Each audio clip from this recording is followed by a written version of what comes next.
proclaiming God's matchless grace and the blessed hope. This is Adventist World Radio, 88.5 FM.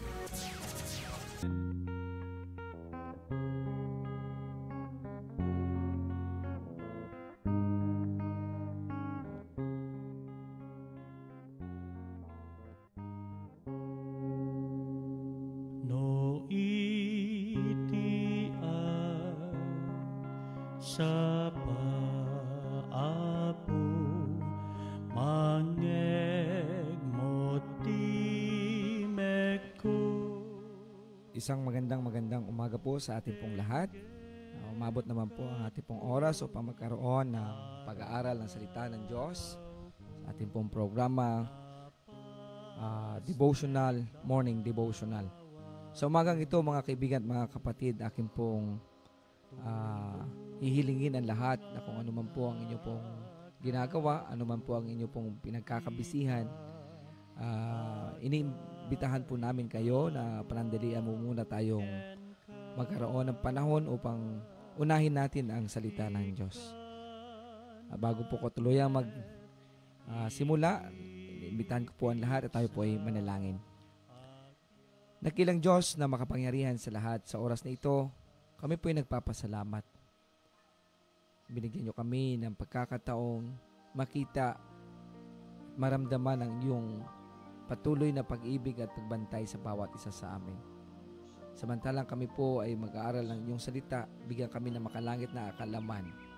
Maintindihan namin ang inyo pong salita na siyang magbibigay sa amin ng pag-asa sa panibagong umaga. Bigyan kami ng kagandahan na maunawaan namin ang inyo pong salita upang may apply namin sa aming pong mga buhay. Ito po ay aming hinihiling sa pangalan ni Jesus. Amen.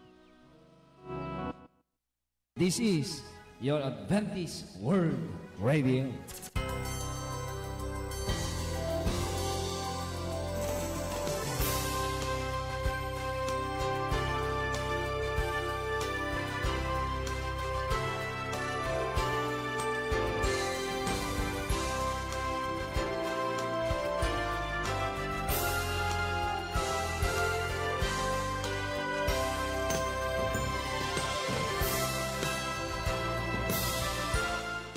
Okay, isa na namang panibagong araw, isa na namang panibagong yugto ng ating buong buhay. At mga kaibigan at mga kapatid, sa umagang ito gusto ko pong dalhin sa inyo ang napapanahon na mensahe na kung saan ang ating pong mundo ngayon, hindi lang dito sa Pilipinas, ay nagkakaroon ng tinatawag na puro na lang problema.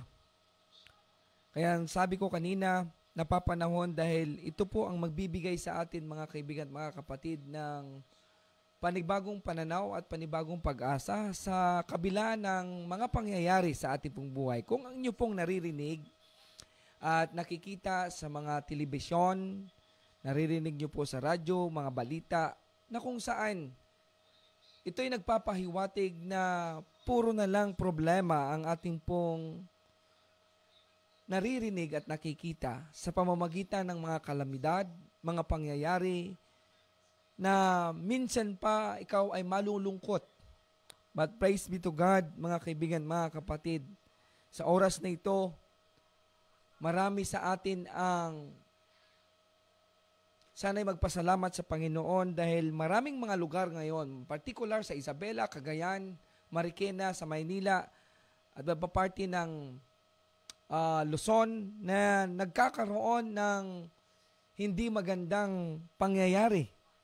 At alam niyo po, mga kaibigan, sa umagang ito gusto kong sabihin sa inyo na ito'y napapanahon at ito'y isinulat na ng ating pong mga propeta na kung saan ang ating pong Panginoong Diyos mismo ang nag-predict nito nung time nang siya po ay narito sa ating pong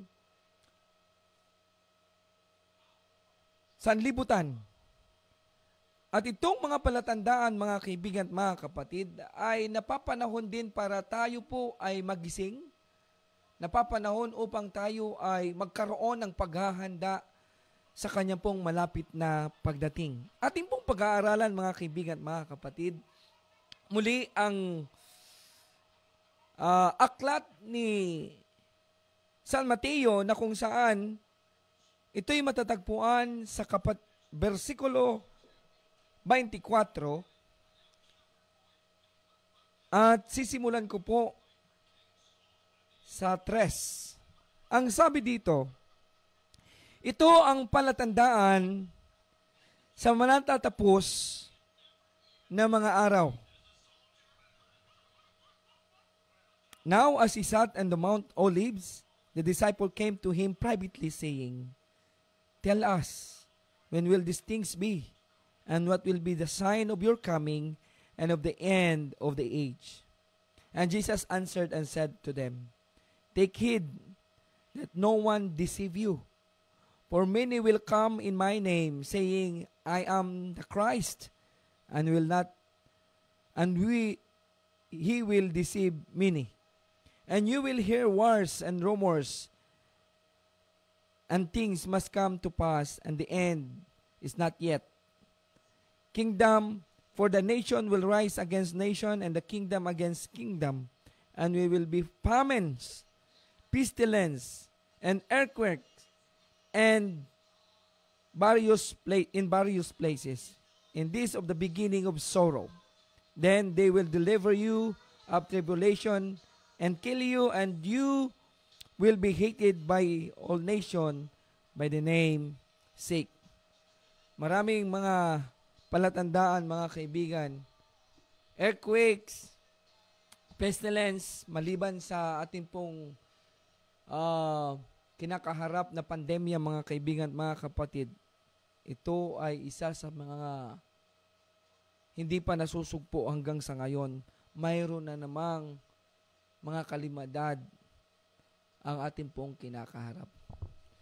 Kung gabi-gabi po ay naririnig ninyo ang mensahe ni Pastor Ariola, na kung saan naalala ko po ang kanyang pong mensahe na 7 mga bagay na mga pangyayari ang kinakatakutan ng tao.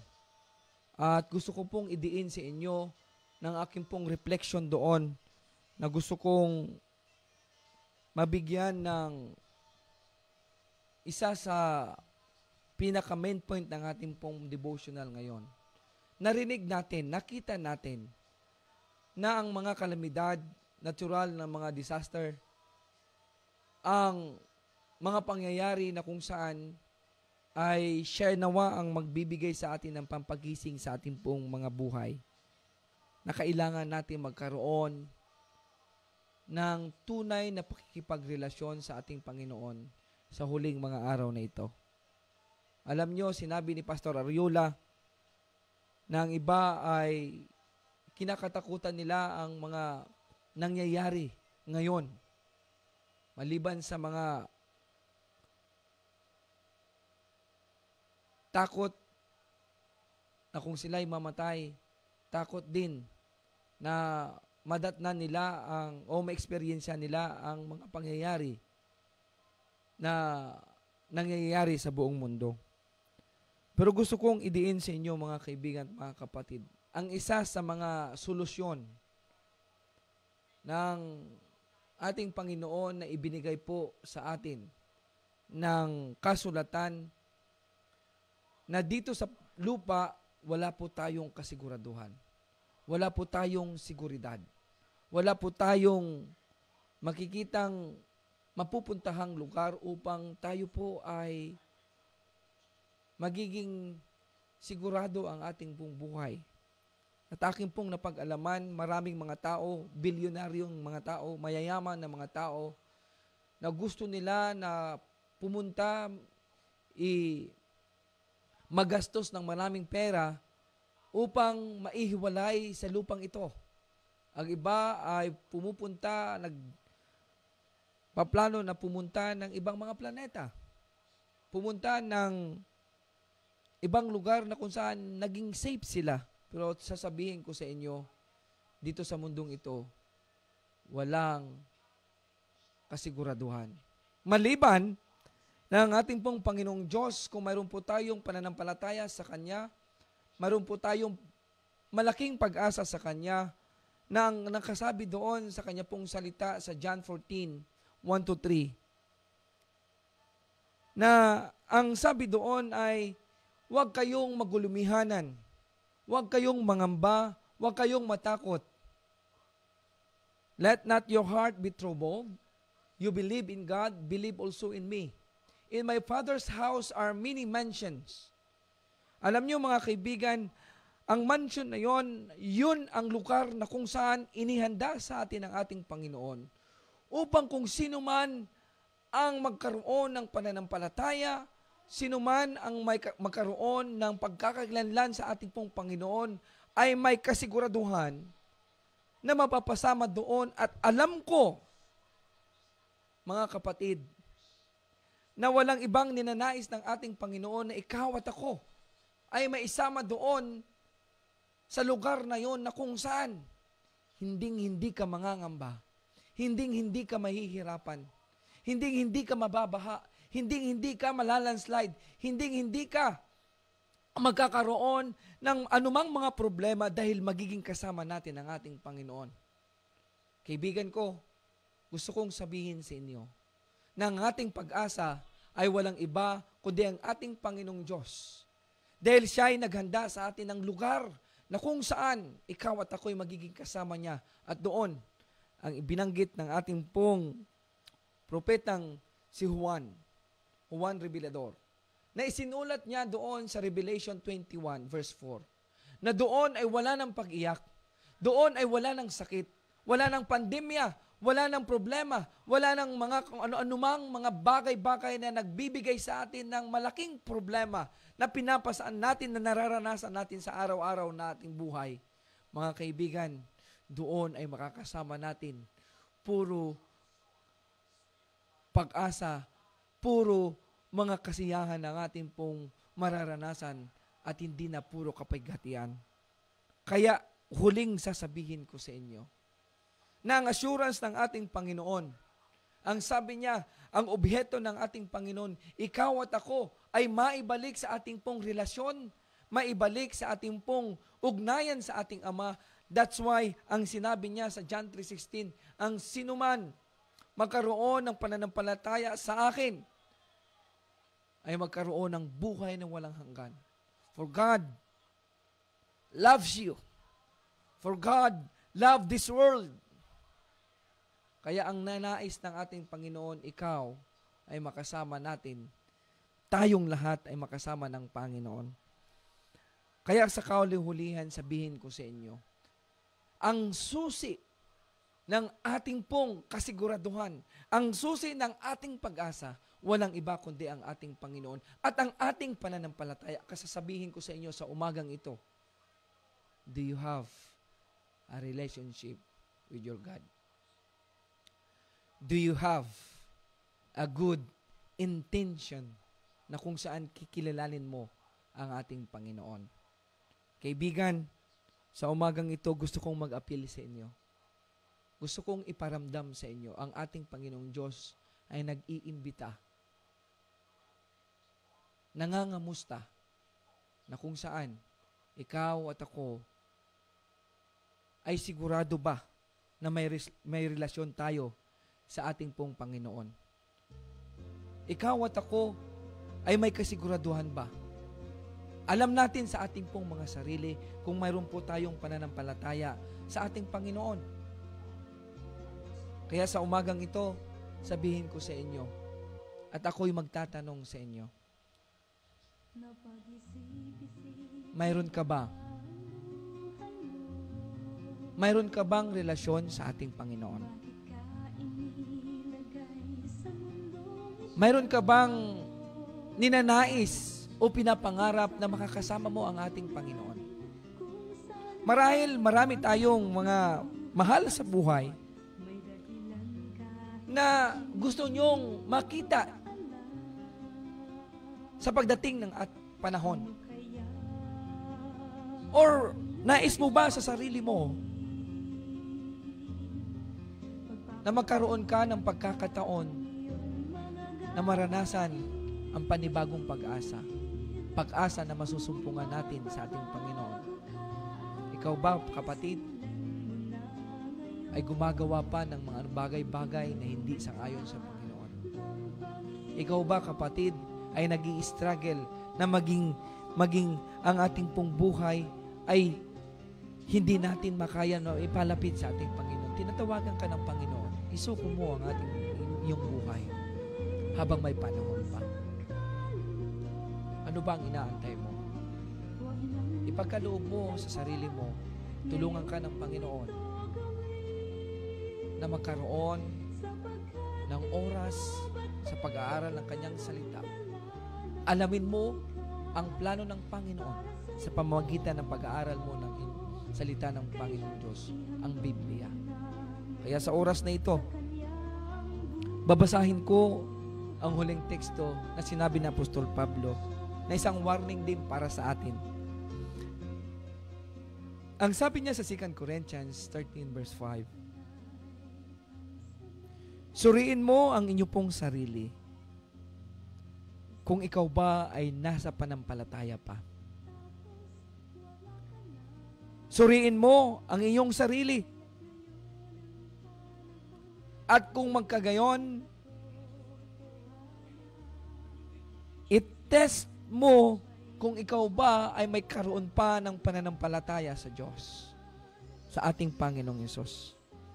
Unless, indeed, you are disqualified. In verse 6, ang sabi po dito, but I trust thee that you will know that we are not disqualified. Sana hindi po tayo mabigyan ng isang pagkakataon na ikaw ay hindi tatanggapin ng Panginoon. Pero sa oras na ito, alam ko, bukas pa ang Kanyang kaligtasan. Kaya ikaw ay iniimbitahan ng ating Panginoon ngayon. Ang sabi niya sa Revelation 3:20, at ngayon ako'y nakatayo sa pintuan ng inyong pong puso. Ako'y nakatayo at inaantay ko ang pagbukas ng inyong puso. Ang tanong, mga kaibigan, papapasukin ba natin ang ating Panginoon? And it is the moment, mga kapatid, na ang sabi ni Apostol Pablo sa 2 Corinthians 6:2, ngayon ang araw ng kaligtasan. Ano ang inaantay mo? At kung ikaw, kaibigan, ninanais mo, narinig mo ang pabalita, narinig mo ang mga warnings, narinig mo na ikaw ay tinatawagan ng Panginoon, ikaw ba ay magre-respond? Gusto kitang ipanalangin. Tayo po'y manalangin. Dakilang Diyos na makapangyarihan sa lahat, matapos na kami po ay nagkaroon ng pag-aaral ng iyong pong salita sa pamamagitan ng mga bagay-bagay na amin pong naranasan sa araw-araw sa buong mundo na nakikita namin ang mga balita na talagang malapit na ang inyong pong pagpaparito. Malapit na rin kaming pupunta doon sa inyong pong inihandang langit at makakasama namin kayo magpakailanman. Dinadalangin ko, Panginoong Diyos, lahat ng aming pong mga kaibigan na nakikinig, na nagsusumamo at gustong maging isa sa mga kabahagi at makasama doon sa buhay na walang hanggan at makakatira doon sa lugar na may mga kasiguraduhan na ang pag-asa namin ay hindi magiging katulad dito sa lupang ito na punong-puno ng pagdurusa, punong-puno ng kalamidad at walang kasiguraduhan. Nais naming itagubili ang aming buong buhay, Panginoon, sa umagang ito. Kasama ng aming pong mga kaibigan, dalangin ko, O Diyos, na Ikaw ay magiging kasama nila. Ikaw ay mangusap sa kanila sa pamamagitan ng iyong banal na Espiritu, na sa oras-oras, sa araw-araw, ang aming pong buhay ay itatalagan namin at isusurrender namin sa iyo. Ikaw magkontrol sa amin, Panginoon. Patawad at salamat sa panibagong pagkakataon na inyo pong ipinaabot sa bawat isa sa amin, na kung kami po'y magkaroon ng pananampalataya at lumapit sa inyo, ikaw ay handa kaming tatanggapin, at yun po ang aming pinapasalamatan. Maraming salamat at inyo pong dininig ang aming panalangin dahil ito po ay aming sinasampalatayan sa pangalan ni Jesus. Amen. Amen. Mga kapatid, mga kaibigan, maraming salamat sa inyo pong pakikinig at nawa patuloy po tayong makinig sa ating pong programa sa ating pong 88.5 AWR Ilocosur. This is your Adventist World Radio.